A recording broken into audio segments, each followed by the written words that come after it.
ఓం శాంతి. ఈరోజు Murali date 13 November 2024. బాబా చెప్తున్నారు, మధురమైన పిల్లల్లారా, మొట్టమొదట అందరికీ అల్ఫ్ పాఠాన్ని పక్కా చేయించండి. మీరంతా ఆత్మలు పరస్పరంలో సోదరులు. ప్రశ్న: ఏ విషయంలో శ్రీమతము మానవ మతం నుండి పూర్తి విపరీతంగా ఉంది? జవాబు: మేము మోక్షంలోకి వెళ్తాము అని మనిషి మతం చెప్తుంది. ఈ డ్రామా అనాది అవినాశి అని శ్రీమతం చెప్తుంది. మోక్షం ఎవరికీ లభించదు. ఈ పాత్రను అభినయించేందుకు నాకు ఇష్టం లేదని ఎవ్వరూ చెప్పినా ఇందులో ఎవరూ ఏమీ చేయలేరు. పాత్రను అభినయించేందుకు తప్పకుండా రావాల్సిందే. శ్రీమతం ఒకటే మిమ్మల్ని శ్రేష్టంగా చేస్తుంది. మానవ మతాలైతే అనేక ప్రకారాలుగా ఉన్నాయి. ఓం శాంతి. మేము బాబా ఎదురుగా కూర్చుని ఉన్నామని పిల్లలకు తెలుసు. పిల్లలు నా ఎదురుగా కూర్చుని ఉన్నారని తండ్రికి కూడా తెలుసు. తండ్రి మనకు శిక్షణ ఇస్తున్నారని, దాన్ని మనం ఇతరులకు ఇవ్వాలని కూడా పిల్లలైన మీకు తెలుసు. మొట్టమొదట తండ్రి పరిచయంనే ఇవ్వాలి. ఎందుకంటే అందరూ తండ్రిని వారిచ్చిన శిక్షణను మర్చిపోయారు. ఇప్పుడు తండ్రి చదివించే చదువు మళ్ళీ 5000 సంవత్సరాల తర్వాత లభిస్తుంది. ఈ జ్ఞానం ఇతరులెవ్వరికీ లేనే లేదు. ముఖ్యమైనది తండ్రి పరిచయం. ఆ తర్వాత ఇదంతా అర్థం చేయించాలి. మనమంతా సోదరులము. ప్రపంచంలోని ఆత్మలంతా పరస్పరం సోదరులే. అందరూ వారికి లభించిన తమ తమ పాత్రను ఈ శరీరాల ద్వారా అభినయిస్తున్నారు. నూతన ప్రపంచంలోకి తీసుకెళ్లేందుకు ఇప్పుడు తండ్రి వచ్చారు. దాన్ని స్వర్గం అని అంటారు. అయితే ఇప్పుడు సోదరులమైన మనమంతా పతితులుగా ఉన్నాము. ఒక్కరు కూడా పవిత్రంగా లేరు. పతితులందరినీ పావనంగా చేయువారు ఆ తండ్రి ఒక్కరే. ఇది పతిత వికారి రావణ ప్రపంచం. రావణుడు అంటే స్త్రీలోని 5 వికారాలు, పురుషుల్లోని 5 వికారాలు. తండ్రి చాలా సులభమైన పద్ధతిలో అర్థం చేయిస్తున్నారు. మీరు కూడా ఇతరులకు ఇలాగే అర్థం చేయించండి. మొట్టమొదట వారు ఆత్మలమైన మన తండ్రి అని, మనమంతా సోదరులమని అర్థం చేయించండి. ఇది సరైందేనా అని అడగండి. మనమంతా సోదరులము అని రాయండి. మన అందరి తండ్రి కూడా ఒక్కరే. మనమంతా ఆత్మలము. వారు పరం ఆత్మ. వారిని అందరూ తండ్రి అని అంటారు. ఇది పక్కాగా బుద్ధిలో కూర్చోబెడితే సర్వవ్యాపి మొదలైన చెత్త మురికి అంతా తొలగిపోతుంది. మొదట భగవంతుని గురించి చదివించాలి. మొదట సర్వవ్యాపి అని అంటూ ఉండేవాడిని, కానీ పరమాత్మ సర్వవ్యాపి కాదని ఇప్పుడు అర్థం చేసుకున్నాను అని అర్థం చేయించిన తర్వాత వారితో రాయించండి. మనమంతా సోదరులము. ఆత్మలంతా వారిని గాడ్ ఫాదర్, పరంపిత పరమాత్మ, అల్లా అని అంటారు. మనమంతా ఆత్మలము, పరమాత్మ కాదు అని మొదట నిశ్చయం చేయించాలి. పరమాత్మ మాలో సర్వవ్యాపకంగా లేరు. అందరిలో ఆత్మ వ్యాపకంగా ఉంది. ఆత్మ శరీరం ఆధారంతో పాత్రను అభినయిస్తుంది. ఈ విషయాన్ని పక్కా చేయించండి. ఆ తండ్రి వచ్చి ఈ సృష్టి చక్రం ఆది మధ్యాంతాల జ్ఞానం వినిపిస్తున్నారు. ఆ తండ్రియే టీచర్ రూపంలో కూర్చుని అర్థం చేయిస్తున్నారు. లక్షల సంవత్సరాల మాటే లేదు. ఈ చక్రం అనాదిగా తయారై ఉంది. సమానంగా ఎట్లుందో కూడా తెలుసుకోవాలి. సత్య త్రేతాయుగాలు గతించిపోయాయని నోట్ చేసుకోండి. వాటిని స్వర్గం, సెమీ స్వర్గం అని అంటారు. అక్కడ దేవీ దేవతల రాజ్యం నడుస్తుంది. సత్యుగంలో 16 కళలు, త్రేతాలో 14 కళలు ఉంటాయి. సత్యుగ ప్రభావం చాలా గొప్పది. దాని పేరే స్వర్గం, హెవెన్. సత్యుగంను నూతన ప్రపంచమని అంటారు. దాన్నే మహిమ చేయాలి. నూతన ప్రపంచంలో ఒకే ఒక ఆది సనాతన దేవీ దేవతా ధర్మం ఉంటుంది. నిశ్చయం చేయించేందుకు మీ వద్ద చిత్రాలు కూడా ఉన్నాయి. ఈ సృష్టి చక్రం తిరుగుతూనే ఉంటుంది. కల్పం ఆయు 5000 సంవత్సరాలు. ఇప్పుడు సూర్యవంశం అంటే ఏమిటో, చంద్రవంశం అంటే ఏంటో బుద్ధిలో కూర్చుంది కదా. విష్ణుపురమే పరివర్తనై సీతారాములపురంగా అవుతుంది. వారి వంశం కూడా నడుస్తుంది కదా. 2 యుగాలు గతించిన తర్వాత మళ్ళీ ద్వాపర యుగం వస్తుంది. అది రావణ రాజ్యం. దేవతలు వామ మార్గంలోకి వెళ్ళిపోతారు. అప్పట్నుండి వికారాల పద్ధతి తయారవుతుంది. సత్యత్రేతాయుగాల్లో అందరూ నిర్వీకారులుగా ఉంటారు. ఆది సనాతన దేవీ దేవతా ధర్మం ఒక్కటే ఉంటుంది. చిత్రాలు చూపిస్తూ నోటితో కూడా అర్థం చేయించాలి. ఆ తండ్రి టీచర్గా అయి మనల్ని ఇలా చదివిస్తున్నారు. తండ్రి వచ్చి తన పరిచయంను తానే ఇస్తున్నారు. పతితులను పావనంగా చేసేందుకు నేను వస్తాను. కనుక నాకు తప్పకుండా శరీరం కావాలి. లేకుంటే నేను ఎలా మాట్లాడాలి? నేను చైతన్యాన్ని, సత్యాన్ని, అమరుడును. ఆత్మయే సతో రజో తమోలోకి వస్తుంది. ఆత్మయే పతితంగా, ఆత్మయే పావనంగా అవుతుంది. ఆత్మలోనే అన్ని సంస్కారాలు ఉంటాయి. జరిగిపోయిన కర్మ, వికర్మల సంస్కారాలను ఆత్మయే తన వెంట తీసుకొస్తుంది. సత్యుగంలో అయితే వికర్మలు జరగవు. కర్మలు చేస్తారు, పాత్రను అభినయిస్తారు. కానీ అక్కడ కర్మలు అకర్మలుగా అవుతాయి. గీతలో కూడా ఈ పదాలు ఉన్నాయి. ఇప్పుడు మీరు ప్రాక్టికల్గా అర్థం చేసుకుంటున్నారు. పాత ప్రపంచాన్ని పరివర్తన చేసి నూతన ప్రపంచంగా చేసేందుకు బాబా వచ్చారని మీకు తెలుసు. అక్కడ కర్మలు అకర్మలుగా ఉంటాయి. దానినే సత్యుగమని అంటారు. ఇక్కడ కర్మలు వికర్మలుగానే అవుతాయి. దాన్ని కలియుగమని అంటారు. మీరిప్పుడు సంగం యుగంలో ఉన్నారు. ఇప్పుడు బాబా ఇరువైపులా ఉన్న విషయాలన్నీ వినిపిస్తారు. ఆ తండ్రి టీచర్ అయి ఏమేమి అర్థం చేస్తున్నారో ఒక్కొక్క విషయాన్ని బాగా అర్థం చేసుకోండి. ఆ తర్వాత గురువుగారి కర్తవ్యం పతితులైన మిమ్మల్ని మీరు వచ్చి పావనంగా చేయండి పిలిచింది మీరే కదా. ఆత్మ పావనంగా అయితే శరీరం కూడా పావనంగా అవుతుంది. బంగారం ఎలా ఉంటుందో ఆభరణం కూడా అలాగే ఉంటుంది. 24 క్యారెట్ల బంగారం తీసుకుని అందులో కల్తీ వేయకుంటే నగ కూడా అదే విధంగా స్వచ్ఛంగా సతో ప్రధానంగా తయారవుతుంది. కల్తీ చేస్తే తమో ప్రధానంగా అవుతుంది. ఎందుకంటే ఇతర లోహం కలుపుతారని తెలుసు కదా. మొట్టమొదట భారతదేశం 24 క్యారెట్ల స్వచ్ఛమైన బంగారు పక్షి అనగా సతో ప్రధానంగా నూతన ప్రపంచంగా ఉండేది. అది ఇప్పుడు మళ్ళీ తమో ప్రధానంగా అయిపోయింది. మొట్టమొదట స్వచ్ఛమైన బంగారుగా ఉండేది. నూతన ప్రపంచం పవిత్రమైనది, పాత ప్రపంచం అపవిత్రమైనది. కల్తీ ఏర్పడుతూ పోతుంది. ఇదంతా ఆ తండ్రే తెలుపుచున్నారు. ఏ ఇతర మానవ గురువులకు తెలియదు. మీరు వచ్చి పావనంగా చేయమని పిలుస్తారు. సద్గురువు కర్తవ్యం వానప్రస్థ స్థితిలో ఉన్న మనుషులను గృహస్థం నుండి అతీతంగా చేయించటం. స్వయంగా ఆ తండ్రియే వచ్చి ఈ జ్ఞానమంతా డ్రామా ప్లాన్ అనుసారం ఇస్తున్నారు. వారు మానవ సృష్టికి బీజరూపులు. వారే స్వయంగా కల్పవృక్ష జ్ఞానమంతా పూర్తిగా అర్థం చేయిస్తున్నారు. శివబాబా పేరు ఎల్లప్పుడూ శివుడే. మిగిలిన ఆత్మల పాత్రను అభినయించేందుకు వచ్చినప్పుడు భిన్న భిన్న నామరూపాలను ధరిస్తాయి. తండ్రినేమో పిలుస్తారు, కానీ వారెవరో వారు మిమ్మల్ని పావన ప్రపంచంలోకి తీసుకెళ్లేందుకు భాగ్యశాలి రథంలో ఎలా వస్తారో తెలియదు. కనుక తండ్రి అర్థం చేయిస్తున్నారు. ఎవరైతే పూర్తి 84 జన్మలు తీసుకుంటారో వారి అంతిమ జన్మలోని శరీరంలో వస్తాను. రాజాది రాజులుగా తయారు చేసేందుకు ఈ భాగ్యశాలి రథంలో ప్రవేశించాల్సి వస్తుంది. మొదటి నెంబర్లోని వారు శ్రీకృష్ణుడు. అతడు నూతన ప్రపంచానికి అధికారి. తర్వాత అతడే క్రిందకు దిగుతాడు.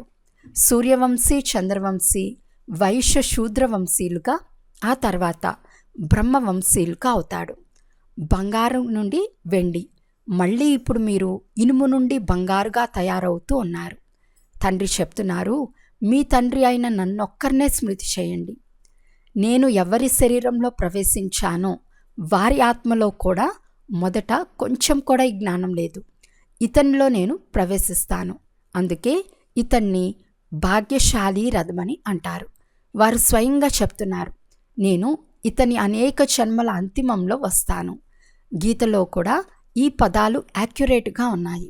అందుకే గీతను సర్వశాస్త్రోమయి శిరోమణి అని అంటారు. ఈ సంగం యుగంలోనే తండ్రి వచ్చి బ్రాహ్మణ కులంను, దేవీ దేవతా కులంను స్థాపన చేస్తున్నారు. ఇతరుల గురించి అందరికీ తెలుసు, కానీ వీరిని గురించి ఎవ్వరికీ తెలియదు.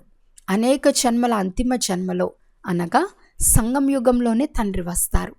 తండ్రి చెప్తున్నారు, నేను బీజ రూపంను, కృష్ణుడైతే సత్యుగి నివాసి. ఇతర సమయాల్లో ఇతర ప్రదేశాల్లో అతన్ని ఎవ్వరూ చూడలేరు. పునర్జన్మల్లో నామరూప దేశ కాలములన్నీ మారిపోతాయి. మొదట చిన్న బాలుడు చాలా సుందరంగా ఉంటాడు, తర్వాత పెరిగి పెద్దవాడవుతాడు. తర్వాత మళ్ళీ ఆ శరీరాన్ని వదిలి మరో చిన్న శరీరం తీసుకుంటాడు. ఇది తయారైన డ్రామాలో అలా నిర్ణయించబడింది. తర్వాత శరీరంలో అతన్ని కృష్ణుడని అనరు. తర్వాత శరీరంలో నామరూపాలు మొదలైనవన్నీ వేరుగా ఉంటాయి. సమయము, రూపురేఖలు, తిథి తారీఖులు మొదలైనవన్నీ మారిపోతాయి. ప్రపంచ చరిత్ర భూగోళం ఉన్నదన్నట్లు రిపీట్ అవుతాయని అంటారు. కనుక ఈ డ్రామా రిపీట్ అవుతూ ఉంటుంది. సతో రజో తమోలో తప్పకుండా రావాల్సిందే. సృష్టి పేరు, యుగం పేరు అన్నీ మర్చిపోతూ ఉంటాయి. ఇప్పుడు ఇది సంగం యుగం. నేను సంగం యుగంలోనే వస్తాను. దీన్ని మనం ఆంతరికంలో పక్కా చేసుకోవాలి. ఆ తండ్రి మనకు తండ్రి, టీచర్, గురువు అయ్యారు. వారు మళ్ళీ మనం సతోప్రధానంగా అయ్యేందుకు యుక్తులను కూడా చాలా బాగా అర్థం చేయిస్తారు. గీతలో కూడా దేహ సహితంగా దేహ ధర్మాలన్నీ వదిలి స్వయాన్ని ఆత్మగా భావించమని ఉంది కదా. మనం ఇంటికి వాపస్ వెళ్ళే తీరాలి. భగవంతుని వద్దకు వెళ్ళేందుకు భక్తి మార్గంలో ఎంతో శ్రమిస్తారు. అది ముక్తిధామం. కర్మల నుండి ముక్తమై మనం నిరాకార ప్రపంచంలోకి వెళ్ళి కూర్చుంటాం. నటించేవారు ఇంటికి వెళ్తే పాత్ర నుండి ముక్తులుగా అవుతారు. అందరూ ముక్తి పొందాలని కోరుకుంటారు, కానీ ముక్తి ఎవ్వరికీ లభించజాలదు. ఇది అనాది అవినాశి డ్రామా. ఈ పాత్ర చేయటం నాకు ఇష్టం లేదు అని ఎవరైనా అన్నా ఇందులో ఎవరూ ఏమీ చేయలేరు. ఇది అనాదిగా తయారైన డ్రామా. ఒక్కరు కూడా ముక్తిని పొందలేరు. అవన్నీ అనేక ప్రకారాల మనుషుల మతాలు. ఇది శ్రేష్టంగా తయారు చేసే శ్రీమతం. మనుషులను శ్రేష్ఠులని అనరు, దేవతలను శ్రేష్ఠులని అంటారు. వారి ముందు అందరూ తల వంచి నమస్కరిస్తారు, కనుక వారు శ్రేష్టమైన వారే కదా. కానీ ఇది కూడా ఎవరికీ తెలియదు. ఇప్పుడు మీరు 84 జన్మలు తీసుకోవలసిందేనని అర్థం చేసుకున్నారు. శ్రీకృష్ణుడు దేవత, వైకుంఠంలోని రాకుమారుడు. అతడు ఇక్కడికి ఎలా వస్తాడు? అతడు గీతను కూడా వినిపించలేదు. కేవలం అతడొక్క దేవత. అందువలన అతన్ని అందరూ పూజిస్తారు. దేవతలు పవిత్రులు, పూజించేవారు పతితులుగా ఉన్నారు. నిర్గుణుడైన నాలో ఏ గుణాలు లేవని మీరు మిమ్మల్ని ఇలా తయారు చేయండి కూడా అంటారు. శివుని ముందుకు వెళ్ళి మాకు ముక్తినివ్వమని అంటారు. వారిప్పుడు జీవన్ముక్తిలోకి గాని జీవన బంధనంలోకి గాని రానేరారు. అందుకే ముక్తినివ్వమని వారిని పిలుస్తారు. జీవన్ముక్తిని ఇచ్చేది కూడా వారే. ఇప్పుడు మనమంతా బాబా మమ్మ పిల్లలమని, వారి నుండి మనకు అపారమైన ధనం లభిస్తుందని అర్థం చేసుకున్నారు. తెలియనందువలన మానవులు యాచిస్తూ ఉంటారు. తెలివిలేని వారు తప్పక దుఃఖంలోనే ఉంటారు కదా. అపారమైన దుఃఖంను అనుభవించవలసి వస్తుంది. కనుక ఈ విషయాలన్నీ పిల్లల బుద్ధిలో ఉంచుకోవాలి. ఆ అనంతమైన తండ్రిని తెలుసుకున్నందున పరస్పరం ఎంతగానో పోట్లాడుకుంటూ ఉంటారు. అనాథులుగా అయిపోయారు. వారు హద్దులోని అనాథులు, వీరు బేహద్ అనాథులు.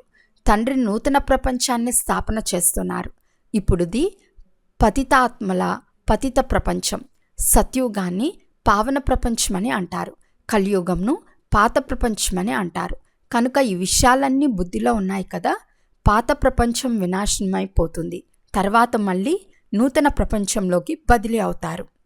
ఇప్పుడు మనం తాత్కాలికంగా సంగమయుగంలో నిల్చుని ఉన్నాము. పాత ప్రపంచం నుండి నూతన ప్రపంచం తయారవుతూ ఉంది. నూతన ప్రపంచం గురించి కూడా మీకు తెలుసు. మీ బుద్ధి ఇప్పుడు నూతన ప్రపంచంలోకి వెళ్ళాలి. కూర్చుంటూ లేస్తూ మనం చదువుకుంటున్నామని చదివించేవారు తండ్రి అని గుర్తుండాలి. విద్యార్థులకి ఇది జ్ఞాపకం ఉండాలి. అయినా స్మృతి నెంబర్వార్ పురుషార్థానుసారంగా ఉంటుంది. తండ్రి కూడా నెంబర్వార్ పురుషార్థానుసారం ప్రియ స్మృతులను తెలుపుతున్నారు. బాగా చదివేవారిని టీచర్ తప్పకుండా ఎక్కువగా ప్రేమిస్తారు. ఎంత తేడా ఏర్పడుతుంది. ఇప్పుడు తండ్రి అర్థం చేయిస్తూ ఉంటారు. పిల్లలు ధారణ చేయాలి. ఒక్క తండ్రి పట్ల తప్ప ఇతరులెవ్వరి వైపుకు బుద్ధి పోరాదు. తండ్రిని స్మృతి చేయకుంటే పాపాలు ఎలా నశిస్తాయి? మాయ పదే పదే మీ బుద్ధి యోగంను తుంచేస్తుంది. మాయ చాలా మోసగిస్తుంది. భక్తి మార్గంలో నేను లక్ష్మిని చాలా పూజించేవాణ్ణని ఈ బాబా తన ఉదాహరణను ఇస్తున్నారు. లక్ష్మి పాదాలొత్తుచున్నట్లు చిత్రంలో చూచి నేను ఆమెను దాని నుండి విముక్తి చేయించాను. శివబాబా స్మృతిలో కూర్చున్నప్పుడు బుద్ధి అటూ ఇటూ పోతే, ఓ బుద్ధి, నీవు మరోవైపు ఎందుకు వెళ్తావు అని నాకు నేను చెంపదెబ్బలు వేసుకునేవాణ్ణి. చివరకు వినాశనం, స్థాపనలు కూడా చూశాను. సాక్షాత్కారం అవ్వాలనే ఆశ పూర్తయింది. కొత్త ప్రపంచం వస్తుందని, నేను ఇలా తయారవుతానని అర్థమైంది. పోతే ఈ పాత ప్రపంచం అయితే వినాశనం అయిపోతుందని దృఢ నిశ్చయం ఏర్పడింది. మా రాజధాని కూడా సాక్షాత్కారమైంది. అటువంటప్పుడు ఈ రావణ రాజ్యంను ఏం చేసుకోవాలి? స్వర్గరాజ్యాధికారమే లభిస్తున్నప్పుడు దాన్నేం చేసుకోవాలి? ఇలా నిర్ణయించుకోవటమే ఈశ్వర్య బుద్ధి. ఈశ్వరుడే ప్రవేశించి నా బుద్ధిని నడిపించారు. జ్ఞాన కలుషమేమో మాతలకు లభిస్తుంది. అందుకే సర్వస్వము మాతలకి ఇచ్చేశాను.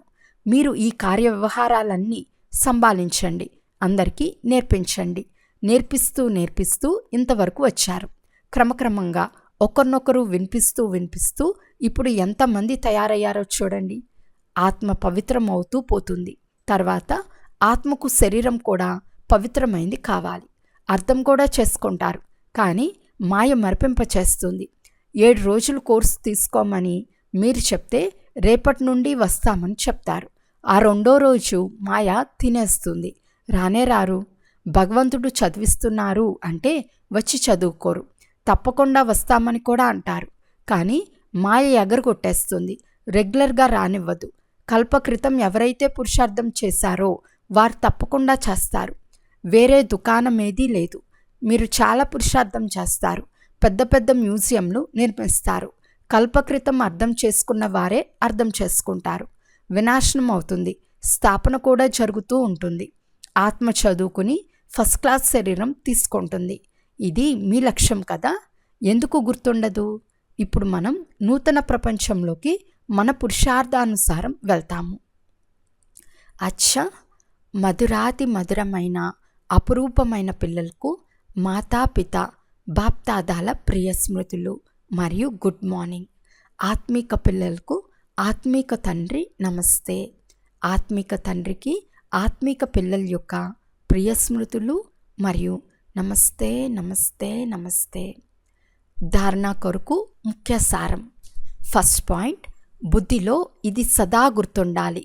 మనమిప్పుడు కొంత సమయం కొరకు సంగం యుగంలో కూర్చుని ఉన్నాము. పాత ప్రపంచం వినాశనం అవుతే మనం నూతన ప్రపంచంలోకి బదిలీ అవుతాము. అందువలన దీని నుండి బుద్ధి యోగంను తొలగించాలి. సెకండ్ పాయింట్, సర్వాత్మలకు తండ్రి పరిచయంనిచ్చి కర్మ అకర్మ వికర్మల గూహ్యగతిని వినిపించాలి. మొట్టమొదట అల్ఫ్ పాఠంను పక్కా చేయించాలి. వరదానము, శ్రేష్ఠ ప్రాప్తుల ప్రత్యక్ష ఫలం ద్వారా సదా సంపన్నంగా ఉండే ఎవర్ హెల్తీ భవ. సంగం యుగంలో ఇప్పుడిప్పుడే చేస్తారు. ఇప్పుడిప్పుడే శ్రేష్ఠ ప్రాప్తి అనుభవం అవుతుంది. ఇదే ప్రత్యక్ష ఫలం. అన్నిటికంటే శ్రేష్టమైన ఫలం సమీపత అనుభవం అవ్వటం. ఈ రోజుల్లో సాకార ప్రపంచంలో ఫలాలు తింటే ఆరోగ్యంగా ఉంటారని చెప్తున్నారు. ఆరోగ్యంగా ఉండేందుకు సాధనం ఫలాలు అని చెప్తారు. పిల్లలైన మీరు ప్రతి సెకండ్ ప్రత్యక్ష ఫలాన్ని తింటూనే ఉంటారు. అందువలన ఎవర్ హెల్తీగా ఉండనే ఉన్నారు.